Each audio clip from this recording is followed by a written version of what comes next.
Omwami kwagala kungoba Maka ng'ate Siyina n'ekimu kyayagala ngende nakyo ate nga obuvubuka bwange bwonna mbumalidde mu Maka omwo amaanyi gange mangi gentaddemu okusinga naye kyekisinga okunnuma ate nga ebweru siinayo wadde ntandikwa yonna. Abantu abali mu bufumbo obutali bwa mpeta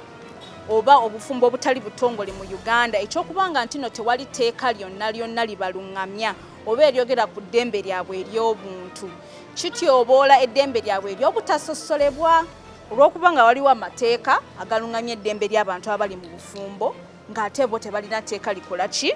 lirungamya ddembe lyabwe ery'obuntu. Obufumbo obutali bwa mpeta oba buweddewo oba we babeera nga balekeddeawo okubeera mu mukwano kwegamba nabo tebaviiramu awo naddala okubanga bamaze ebiseera byabwe. Naffe tugamba wasaanidde wabeerewo etteeka